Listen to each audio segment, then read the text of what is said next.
ഓം നമോ ഭഗവതേ വാസുദേവായ. ശ്രീ മഹാഭാഗവതം സ്കന്ധം 11 17-ാം അധ്യായം. ഗൃഹസ്ഥധർമ്മ നിരൂപണം. ഉദ്ധവൻ പറഞ്ഞു, പുരാവർണാശ്രമികളാമിരുക്കാലി മനുഷ്യരിൽ ത്വൽഭക്തി വിളയിക്കുന്ന ധർമ്മമെന്ത് അങ്ങയാൽ കൃതം സ്വധർമ്മമായതെമ്മട്ടിലനുഷ്ഠിച്ചാൽ മനുഷ്യരിൽ വളരും ഭക്തി എന്നും നീ പറയൂ പങ്കജേക്ഷണ. ലക്ഷ്മീപതേ മഹാബാഹോ, ഹംസരൂപമെടുത്തു നീ ബ്രഹ്മാവിനുപദേശിച്ചതെന്തോ പരമധർമ്മമായി അതിന്നു മർത്യലോകത്തിൽ കാൺമീലാ ശത്രുനാശന.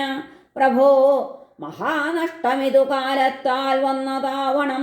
വിരിഞ്ച സഭയിൽ സർവകലയും മൂർത്തമെങ്കിലും ധർമ്മം രചിക്കാൻ പറയാൻ നീ മാത്രം നിലനിർത്തുവാൻ. നായകൻ രക്ഷകൻ വക്താവങ്ങില്ലെങ്കിൽ ജഗത്തിനെ രക്ഷിക്കാനാരുള്ളു ദേവ. നഷ്ടധർമ്മ പ്രബോധകൻ അതിനാൽ സർവധർമ്മജ്ഞ. പ്രഭോ, ത്വൽഭക്തി ലക്ഷണം ആരിലെമ്മട്ടിൽ പ്രകാശിക്കുന്നുവെന്നോതിടേണമേ. ശ്രീശുകൻ പറഞ്ഞു, സ്വഭൃത്യമുഖ്യനി ചോദ്യം ചോദിക്ക ഭഗവാൻ ഹരി. ലോകക്ഷേമാർത്ഥി സന്തുഷ്ടൻ ചൊന്നാൻ ധർമ്മം സനാതനം.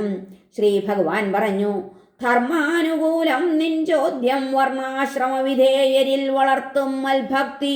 കേൾക്കൂ ഗൃഹ്യധർമ്മമിതുദ്ധവ.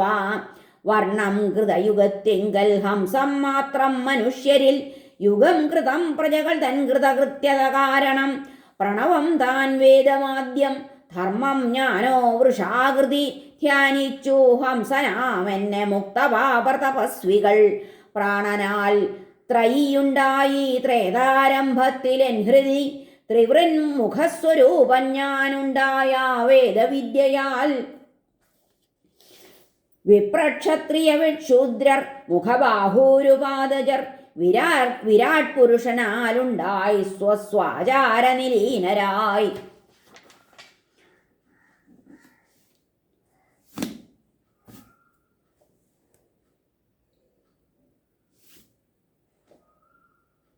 ഗൃഹ്യമെൻ ജഘനത്തിങ്കൽ എൻ ഹൃത്തിൽ ബ്രഹ്മചര്യവും. മാറിൽ വാനപ്രസ്ഥവുമുണ്ടായി ന്യാസം ശിരസ്സിലും. വർണ്ണാശ്രമങ്ങൾക്കുളവായി പ്രാദേശിക വിഭിത്തികൾ. പ്രകൃത്യാ നീചമാണെങ്കിൽ നീചം ഉത്തമമുത്തമം. ശമം ദമം തപം ശൗചം സന്തോഷം ക്ഷമശുദ്ധത. മൽഭക്തി കാരുണ്യം സത്യം ബ്രഹ്മപ്രകൃതിയാണിവ. ബലം ശൗര്യം ഗമധൃതി സഹനം ദാനമുദ്യമം. ബ്രഹ്മണ്യത്വം സ്ഥിരത്വം ശ്രീക്ഷത്രപ്രകൃതിയാണിവ. ആസ്തികത്വം ദാനനിഷ്ഠ വിനയം ബ്രഹ്മസേവനം. ധനാർജന പ്രവണത വൈശ്യപ്രകൃതിയാണിവ. ദേവഗോ ബ്രാഹ്മണന്മാരെ സേവിക്കും നിഷ്കളങ്കത. കയ്യിൽ കിട്ടിയതിൽ തൃപ്തി ശൂദ്രപ്രകൃതിയാണിവ. അശുദ്ധി അനൃതം ചൗര്യം നാസ്തിക്യം കലഹപ്രിയം. കാമം ക്രോധം തൃഷ്ണവർണ്ണാശ്രമഹീനത്വമാണിവ. അഹിംസ സത്യമസ്തേയം അകാമക്രോധലോഭത. ഭൂതപ്രിയഹിതശ്രദ്ധ സർവർക്കും ധർമ്മമാണിവ. ഗർഭാധാനാദി സംസ്കാരാൽ ഉപനീത ത്രിവർണികൾ. വേദം പഠിക്കണം സാർത്ഥം ഗുരുപാദത്തിൽ വാഴവേ. ദണ്ഡം മേഖല പൂണൂലാജിനം മാല കമണ്ഡലു. മുഷിഞ്ഞ പല്ലാടയിരിപ്പിടം ജടയുമുള്ളവർ. സ്നാനഹോമ ജപാഹാര വിസർജങ്ങളിൽ മൗനികൾ. നഖം കക്ഷോപസ്ഥരോമങ്ങളും വെട്ടാതിരിക്കണം. നിഷിദ്ധം രേതസ്ഖലനം ഗൃഹേതര തപസ്യയിൽ. ഉണ്ടായാൽ സ്നാതർ ഗായത്രി പ്രാണായാമം നടത്തണം. അജ്ഞർക്കാചാര്യഗോ വിപ്രഗുരുവൃദ്ധസുരാദിയെ. സ്നാതൻ യതൻ സന്ധ്യതോറും ഭജിക്കണം ഉപാംശുവായി. ആചാര്യൻ ഞാനെന്നറിഞ്ഞു വന്ദിച്ചിടണമാരെയും. നിന്ദിക്കൊല്ലാമർത്യബുദ്ധ്യാ സർവദേവമയൻ ഗുരു. ഭിക്ഷാലബ്ധം സന്ധ്യകളിൽ ഗുരുപാദത്തിൽ വയ്ക്കണം. ഗുരു നൽകിടും ഉച്ഛിഷ്ടമാഹരിച്ചിടണം യതൻ. യാനശയ്യാസനസ്ഥാനങ്ങളിൽ ചാരെ കൃതാഞ്ജലി. ആചാര്യ ശുശ്രൂഷ ചെയ്തിടേണ്ടു നിത്യേന ദാസനായി. ഇപ്രകാരം ഗുരുകുലവ്രതിയായി ത്യക്തഭോഗനായി മുടക്കം പറ്റാതെ വിദ്യാവ്യസനം പൂർത്തിയാക്കണം.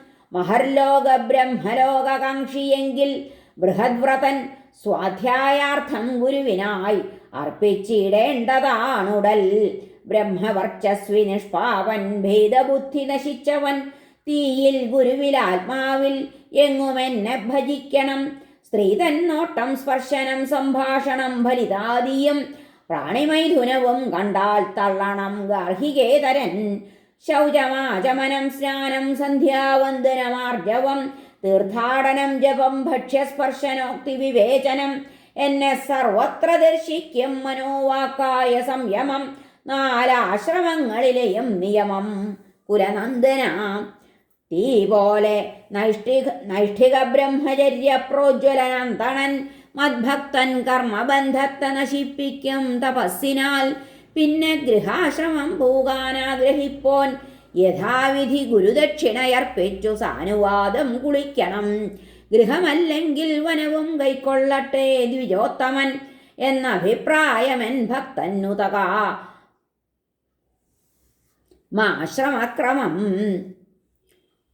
ഗൃഹമല്ലെങ്കിൽ വനവും കൈക്കൊള്ളട്ടെ ദ്വിജോത്തമൻ എന്ന അഭിപ്രായമെൻ ഭക്തന്നു തകാം ആശ്രമക്രമം. ഗൃഹാർത്ഥി വേൾക്കണം നിന്ദിക്കപ്പെടാത്ത സവർണയെ വയസ്സിൽ താഴെയാം തുല്യഗുണയായൊരു കന്യയെ. യജ്ഞാധ്യയനദാനങ്ങൾ ചെയ്തിടേണ്ടു ത്രിവർണികൾ. പ്രതിഗ്രഹം യാചനം അധ്യാപനം വിപ്രവൃത്തിയും പ്രതിഗ്രഹം കീർത്തി തേജത്തപങ്ങളെ ഹനിക്കുകിൽ ബാക്കി രണ്ടും ത്യാജ്യമായാലാശ്രയം ശിലവൃത്തി താൻ. ബ്രാഹ്മണൻ ഐഹിക സുഖത്തിന് അല്ല ഉടൽ തപസ്സിനാൽ മരിച്ചാൽ കിട്ടുന്ന നിത്യസുഖത്തിന് ഉദ്യമിക്കണം. ശിലോഞ്ചവൃത്യാ പരിതുഷ്ടചിത്തൻ രജസ്സു തീണ്ടാത്ത മഹാത്മധർമ്മി. എനിക്കു തൻ ജീവനൊഴിഞ്ഞു വയ്ക്കും അസക്തനായി ശാന്തി വരിപ്പു ഭക്തൻ. മൽഭക്തനാം ദീനശുദ്ധാത്മാവിനെ കാത്ത ധന്യനെ ആപത്തിൽ നിന്നുദ്ധരിക്കും കടലിൽ കപ്പൽ പോലെ ഞാൻ. തന്നോടൊപ്പം പ്രജകളെ മുഴുവൻ കാക്കണം നൃപൻ. ഗജങ്ങളെ ഗജേന്ദ്രൻ പോലച്ഛൻ മക്കളെ എന്ന പോൽ അതു ചെയ്താൽ ഇന്ദ്രനെ പോലാഹ്ലാദിക്കും നൃപാലകൻ. സൂര്യപ്രഭ വിമാനത്താൽ അശുഭങ്ങൾ കടന്നവൻ ദീനൻ വിപ്രൻ കച്ചവടം ചെയ്താപത്തു കടക്കണം. ഖഡ്ഗാൽ അക്രമവും ശ്വാവിൻ വൃത്തി പാടില്ലൊരിക്കലും. ആപത്തിൽ ക്ഷത്രിയനാവാം നായാട്ടും വൈശ്യവൃത്തിയും. വിപ്രന്റെ വേഷവും ശ്വാവിൻ വൃത്തി പാടില്ലൊരിക്കലും. വൈശ്യർക്കാവാം ശൂദ്രവൃത്തി ശൂദ്രർക്കോ ശില്പവിദ്യയും. ആപന്മുക്തൻ ഹീനമായ പരധർമ്മങ്ങൾ നിർത്തണം. സ്വധവേദം സ്വാഹബലി അന്നം തൊട്ടവ നിത്യവും ദേവർഷി പിതൃഭൂതങ്ങളാം എനിക്കു യജിക്കണം. യദൃച്ഛയാ നേടിയതാം വെളുത്ത ധനമുള്ളവൻ ഭൃത്യദ്രോഹം വിനാ ചെയ്തിടേണം. അന്യക്രതുക്കളും കുടുംബാസക്തിയാൽ മത്തനായി കൂടാ കുടുംബിയും. നശിക്കും സ്വർഗവും ലോകം പോലെന്നോർക്കേണ്ടു പണ്ഡിതൻ. ബന്ധുഭാര്യ സുതൻ തോഴർ യാത്രയിൽ കണ്ട കൂട്ടുകാർ ഉണർന്നാൽ കാൺമതില്ല ആരെയും കിനാവിൽ കണ്ട തോഴനെ. ബന്ധുഭാര്യ സുതൻ തോഴൻ യാത്രയിൽ കണ്ട കൂട്ടുകാർ ഉണർന്നാൽ കാൺമതില്ല ആരും കിനാവിൽ കണ്ട തോഴനെ. ഇതൂഹിച്ചറിയും മുക്തർ സ്വന്തം വീട്ടിൽ വിരുന്നുകാർ. ഗൃഹത്തിൽ ബദ്ധനാ കൊല്ലാ നിർമ്മമൻ നിരഹങ്കൃതൻ. ഭക്തൻ ഗൃഹസ്ഥധർമ്മത്താൽ എന്നെ പൂജിച്ച പുത്രവാൻ. ഗൃഹത്തിൽ കാട്ടിലും വാഴാം നേടാം സന്യാസവൃത്തിയും. പണത്തെ മക്കളെ ചൊല്ലിക്കേഴും സ്ത്രൈണൻ ഗൃഹാതുരൻ. വിഷാദമൂഢൻ വിവശൻ ഞാൻ എൻ്റേതെന്ന ബുദ്ധിയാൽ. വയസ്സായ അച്ഛനമ്മയ്ക്കും ഭാര്യയൻ പിഞ്ചുമക്കളും. അനാഥർ ദുഃഖാർത്തർ ഞാനില്ലാതെ ജീവിക്കുമെങ്ങനെ. ഗൃഹേച്ഛയാൽ ഈ വിധത്തിൽ അസ്വസ്ഥൻ മൂഢഹൃത്തിവൻ. അതൃപ്തരവരെ ചൊല്ലിച്ചത്താൽ പൂകും ഇരുൾക്കുഴി. ഹരേ നമഃ. ശ്രീകൃഷ്ണാർപ്പണമസ്തു. സർവത്ര ഗോവിന്ദനാമ സങ്കീർത്തനം. ഗോവിന്ദ ഗോവിന്ദ. ഹരേ നാരായണ.